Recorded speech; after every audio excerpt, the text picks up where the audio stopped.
अस्सलाम वालेकुम स्टूडेंट्स। तो आज हम न्यू टॉपिक पे हैं रेस्पिरेटरी डिसऑर्डर्स। तो रेस्पिरेटरी डिसऑर्डर्स ऐसी डिजीज़ हैं जो लंग्स को अफेक्ट करती हैं या अदर रेस्पिरेटरी पार्ट्स या सिस्टम को, और इसको हम कहते हैं ये रेस्पिरेटरी डिसऑर्डर। और इससे ब्रीथिंग में और ऑक्सीजन एक्सचेंज में और लंग्स के फंक्शन में इफ़ेक्ट होता है। तो अपर रेस्पिरेटरी ट्रैक्ट में जो डिजीज़ हैं वो साइनोसाइटिस और टाइटस मीडिया है। साइनोसाइटिस में क्या होता है स्टूडेंट्स की इन्फ्लेमेशन होती है नेज़ल साइनसिस। नेज़ल साइनसिस ऐसे होल्स होते हैं स्कल और फेशियल बोन्स के बीच में, वहाँ इन्फ्लेमेशन होते हैं। और ये दो तरह की हैं इसकी, एक एक्यूट साइनोसाइटिस है जो 2 से 8 वीक्स में सही हो जाता है, लेकिन जो क्रोनिक साइनोसाइटिस है यानी ये काफ़ी अरसे तक, ईयर्स तक रह जाती है, कई सालों तक। और इसकी कॉजेज़ वेट क्लाइमेट है, कोल्ड क्लाइमेट, पोल्यूशन है, स्मोक, डस्ट, ओवर क्राउडिंग, ये सारी चीज़ें हैं।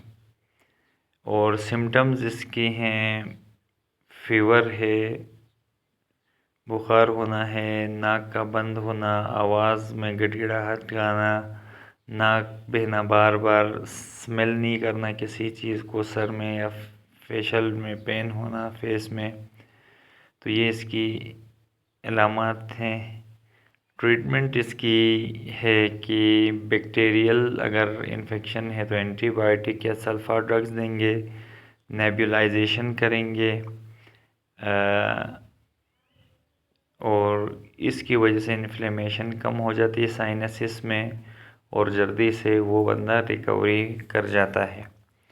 दूसरा ओटाइटस मीडिया है। ये जो बीमारी है ये मिडल ईयर में जो ऑस्टियन ट्यूब है इसके अंदर अगर इन्फ्लेमेशन हो जाए या इन्फेक्शन हो जाए तो ओटाइटस मीडिया हो जाता है। अब ये जो ऑस्टियन ट्यूब है इसका काम ये है स्टूडेंट्स कि ये फ्लूइड के ड्रेनेज को बिहाइंड द एयरडम कंट्रोल करता है।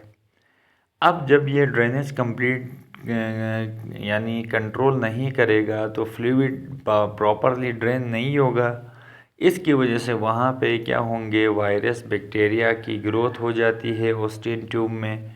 इसी की वजह से नोज़ और थ्रोट वगैरह और ऑस्टियन ट्यूब में स्वेलिंग की वजह से ब्रीथिंग में डिफ़िकल्टी होती है, क्योंकि वहाँ अब नॉर्मल ड्रेनेज ऑफ फ्लूइड नहीं हो रहा। इसी वजह से ये ओटाइटस मीडिया होता है। कुछ स्टूडेंट सवाल करते हैं भाई ये एयर में होता है तो ब्रीथिंग से इसका क्या ताल्लुक़ है। तो उसका जवाब ये है कि यहाँ देखें नोज़ और थ्रोट जहाँ से आपका एयर पैसेज वे है उसमें स्वेलिंग हो रही है, इन्फ्लेमेशन हो रही है इसी की इन्फेक्शन की वजह से।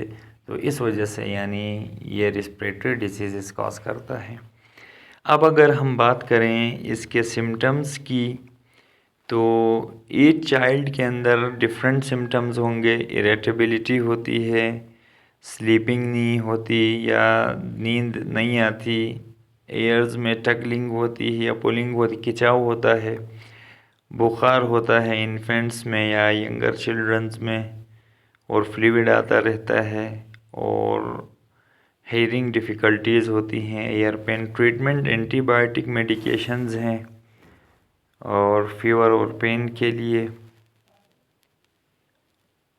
और इसी तरह यही माउथ या एयर ड्रॉप्स आपको दिए जाते हैं इसके इलाज के तौर पे। तो ये था जी रेस्पिरेटरी डिसऑर्डर्स। उम्मीद है समझ आ गया होगा।